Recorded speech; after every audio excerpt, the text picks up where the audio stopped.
this is natural. Seeds are natural. Really emphasize on what causes diseases. Our bodies are created to digest, our stomach enzymes digest anything natural.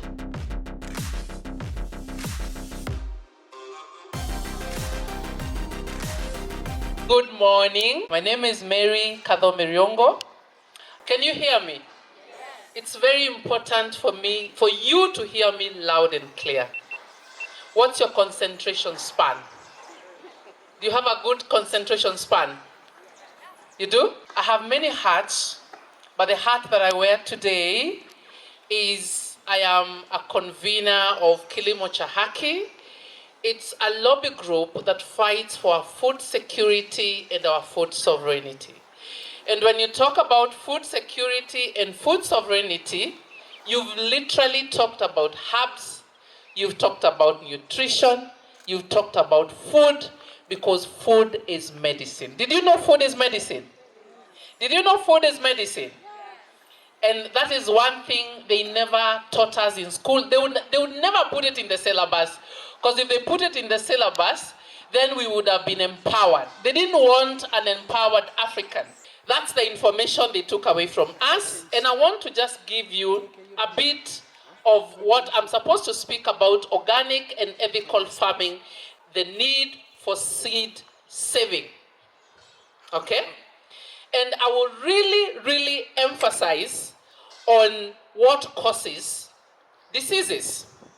Diseases are caused by either viruses, bacteria, fungus, or parasites. These are pathogens.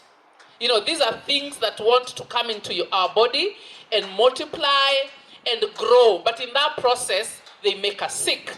There is another thing that we need to know. Your immune system, ile kinga ya mwili yako, it reacts when your body is affected. Did you know the reason why you get a fever? Ama children get a fever. You get a fever because your body is rushing to attack that foreign invasion of your body. That's why you get a fever. So every time you get a fever, unasikianga mtu akishikwa na fever anasema niko mgonjwa. Anasema aje? Niko mgonjwa. But actually the fever is not the sickness. The fever is an indication that your body has been attacked. So your immune system is going to attack the virus, is going to attack that infection.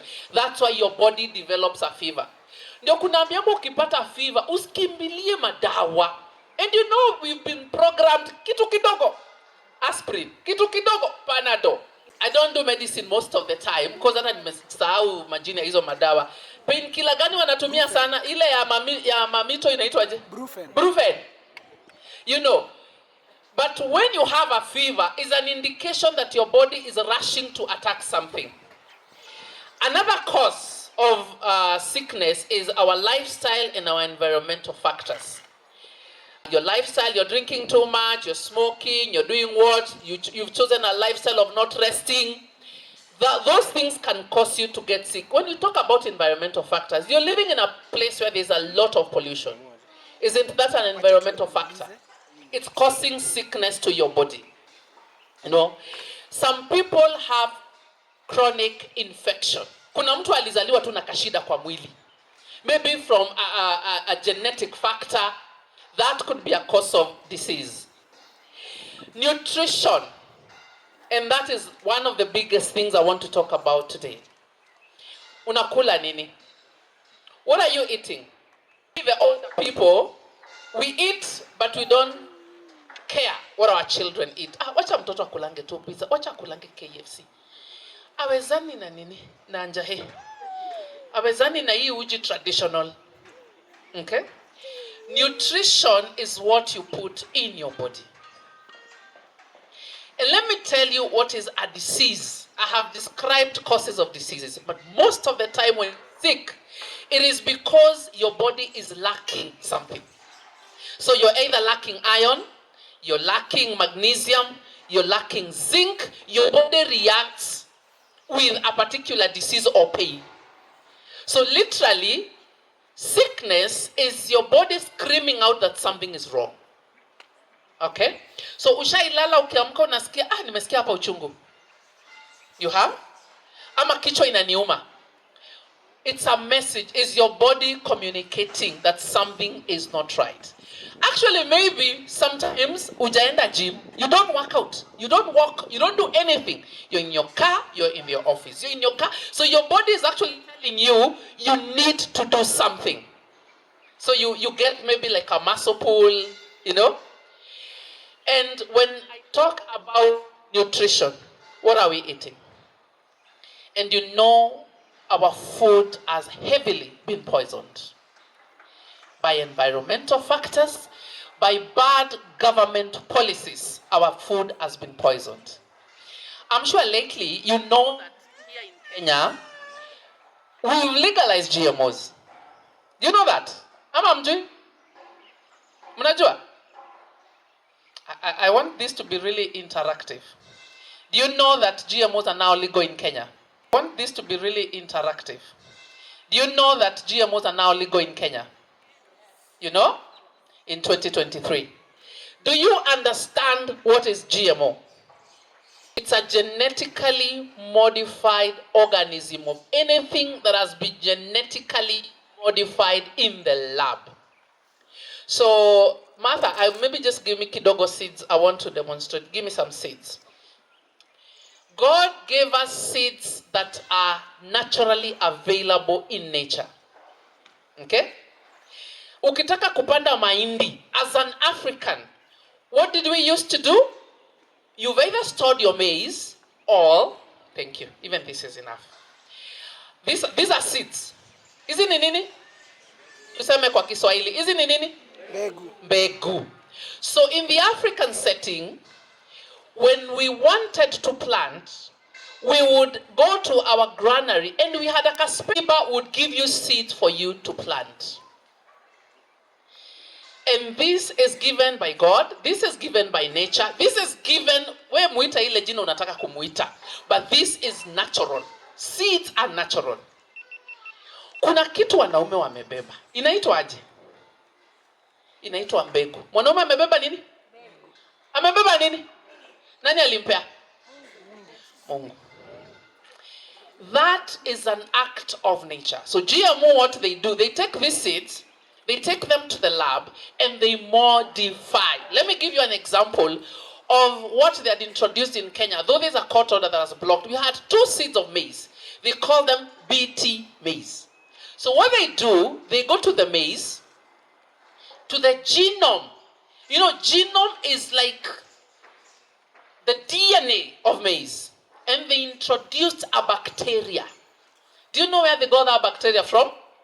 From the pig. It's either a bacteria or actually there are two varieties of maize, BT maize. One has a bacterial genome in it, and there's another maize that has a pig genome in it. And they'll tell you, tunataka ile mahindi iweze kupigana na stalk borer. Tunataka mahindi ipigane na maugonjwa. Tunataka ile mahindi iweze kufanya nini? Kukua resistant to, say, like pests. That's why they change the genome. And they tell you we want to increase food production. Wanasema Kenya hatuna chakula ya kutosha, tunafaa tuletewe GMO ndio chakula yetu ito. But no one tells you the effect of that maize on your body. Did anyone tell you the effect of that maize on your body? Our bodies are created to digest. Our stomach enzymes digest anything natural. When you introduce a foreign gene in maize, your stomach does not know how to digest. So what happens? Tunaanza kupata vitu zinaitwa cancer. Tunaanza kupata hapa Nairobi ni watu ngapi wakikula sukuma inawasumbua? Iko na acid. Nishasikia hiyo Nairobi sana. Nani kulangi sukuma? Ati nasikwa na acid. Si sukuma. Ni pesticides zinasumbuanga. Mimi napanda sukuma kwangu nakula sukuma sijai. It's very different when you're growing crops naturally and when you're growing crops the way you're not supposed to grow. So I'm here talking about nutrition. And you can see the kind of foods we are already eating. Mtu ananunua unga ugali kwa supermarket. Ni kweli? Mama nani anasiaga? Mother maybe. Nani anasiaga? Unasiaga? Awesome. Unasiaga? Wow. We need to have a meeting with you kando. Aujui ile mahindi ilitoka wapi? Ile unanunua kwa supermarket aujui, and most of the time it's imported maize. And in other countries, some few countries, they are growing GMO maize. So they dump that maize in African countries. So naunga chapati, na tumependa wheat products, cake, chapati, baganas. You know, we eat all those things, but we do not know how that wheat was produced. In the today's world, there is excessive use of pesticides and herbicides. That's why we have a lot of cancers today. By the way, that's the only reason. It's an environmental and a nutritional problem. That's what's causing cancer. The kind of food we eat. I want you to be very careful on what you put on your plate. When you look at your plate, 80% of the food on your plate needs to have come from the farm. And when it has come from the farm, it needs to be the first stage from the farm. You know, there's processed food. Kuna chakula ilitoka shamba, ikaingia factory, ikaingia stage 2, stage 3. For example, unaenda unanunua cereals. Wanaziita cereals. Are they cereals? Ilitoka kwa shamba, sijui ikakaushwa, ikawekwa kwa packet. And that food can survive on the shelf of a supermarket for 1 year. And imagine you're going to eat that food. What does that tell you? You're eating poison. You're eating poison. What do we do? That's why nowadays we are doing a lot of detoxes. We have a lot of herbal stands here. We have Umai, we have Dr. Spice, we have Carol, your health coach. We have so many people that are doing herbal detoxes. Can you please always detox at least once 3 months? Because some things are out of your control. Sinu kweli? So oftenly make sure you're doing detoxes. Hata zingine unaenda unajichemshia. Mimi naendanga nachukua matawi ya guava, matawi ya maembe, matawi ya avocado na chemsha. Kikombe ngapi? 1 today, tomorrow, the other day, sugar imebalance. Vitu zingine you actually do in your house. Are you planting aloe vera? Just walk in your compound, pick the aloe vera, boil it, drink it. You know. What am I saying? Our environment, our government policies have lost it. So you have to take the responsibility of taking care of yourself. When you feel something is wrong with your body, never ignore. Kaheadache kaishi, kauchungu hapa kaishi. You know, that's a message that you're either lacking a mineral, that maybe you're not resting enough. Did you know resting is actually very important for your body? When you feel tired, it's your body immune collecting all the energy from everything else in your body, inakwambia sasa tulia. Resting is also very important. It is a very sad day to be a Kenyan when you have to put more effort into the food you eat because there's a lot of GMOs in the market. And there's something I usually ask people. Ushago Nairobi. Nani kwa kashamba kaplot. Mkono juu. Uko na kaplot. Hata umepewa na mzee na fadhe mande. Nani kwa kaplot ama kashamba? Hata kale ufanye kitu. Mimi nataka kuona mkono juu. I need to do statistics here. Uko na kaplot, uko na kashamba. Thank you. Hii ukulima tunaekanga mchanga kwa gunia tunapanda. Si ni ukulima? Unaeka kwa balkoni yako sukuma zako zinamea hapo. I want to encourage each and every one of us to plant something. Can you please dedicate yourself to plant something? We are in a campaign to save seeds. We are in a campaign to do what? So me, I'm very careful. Nikikula maembe, kuna mahali naekanga hizo mbegu juu kwa mabati. Zikauke, niweke kwa basin zifanye nini? Zimee. Unanisikiza kweli? Ukikula nini hata guava. Si uko na dustbin mahali unatupa hizo vitu? Stop doing that. Kaushanga. Ukinunua malenge, you have a chance. Zile mbegu za katikati wewe unatupanga kwa dustbin. Kaushi hizo kwanza ndio chakula. Hiyo ndio kwanza inasaidia wanaume, ile mbaya ndio mbegu unatupa. Kausheni hizo mbegu. Kama hata una shamba, ekanga kwa kamfuko, ukienda ushago upelekee madhi. Mimi madhi pandanga hii. We need to get to a state whereby you have a basin in your house or in your backyard where you have done seedlings that you can actually donate for free if you don't have to sell them. You know, I want to get out of my house. I have a rosemary there. I have a wort there. And when they are excess, I can actually donate to someone who can plant. In a few years to come, we will have a problem with seed. You have to be very careful with seed. And let me tell you, seed is more important than money. Unajua unaweza kuwa na pesa na una kitu ya kununua na hiyo pesa. Unaweza kuwa na pesa yako kwa mfuko but you can't buy food. A friend of mine told me, Mary, it's true. In Sudan, uko na doba hakuna food ya kununua. There is no food because they do almost 100% importation of their food. There is nothing as important as planting food and taking care of our food. I know most families have gone through the agony of cancer. Everyone, me included, have been affected by cancer directly or indirectly. And I am sure most of us. Si mko WhatsApp group za mchango? I'm sure kila mtu hapa kwa WhatsApp group ya mchango. Our education system did not teach us preventative medication. They would never teach us how to prevent infections. They taught us how to treat. So all the energy we have, we invest that energy on treating problems that we would have prevented. Get out in the sun. Unajua mimi upigana na watu sana. And I have a problem with the young people. When last did you walk without shoes? When last did you walk without shoes? I need an answer. When last did you walk without shoes? Nani anatembeanga bila viatu? When last did you walk without shoes? Maybe never. No.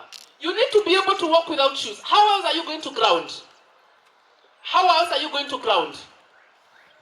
When last did you go to the sun? Ukakaa kwa jua tu kama 30 minutes hivi. Today. Here. You see, here, today and here. When last did you take a walk if you don't go to the gym? Those things are very, very important. When last did you do a detox? Women, detox. Okay? All those things I've mentioned are preventative measures of diseases.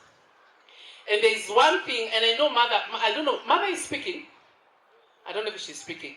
There is something I want all of us to do as I wind up. Make sure you're planting something. Make sure you're planting something. If you do not have a place to plant in Nairobi, plant in Ushago.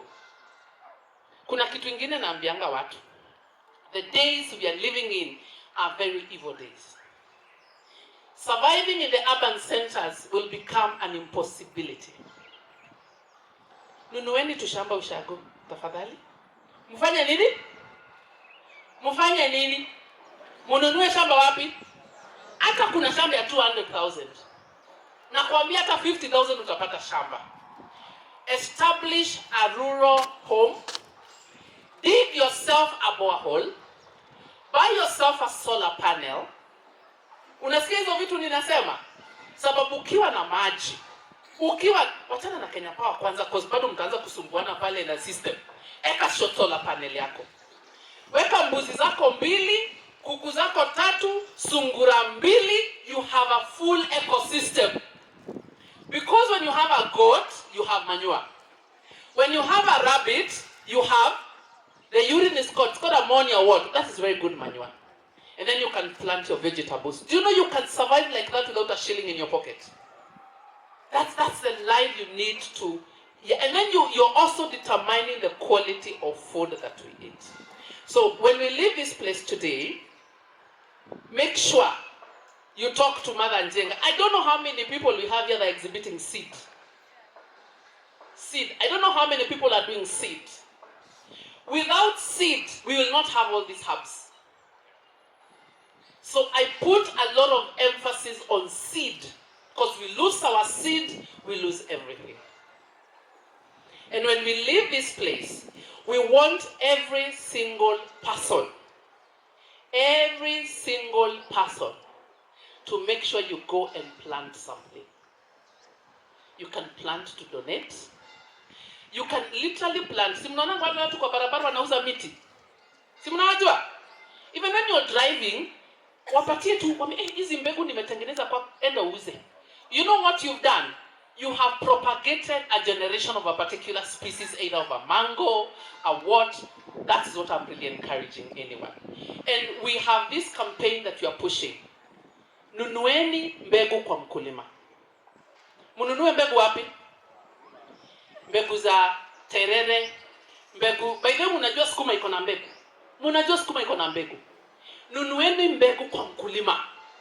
Mnaona hizi mbegu zinauzwa zimewekwa kwa makaratasi kwa maduka packets. Forget about those seeds. Buy seeds from farmers. So we will create a job opportunity where now farmers will not just be producing food for sale. They'll be producing seed for sale.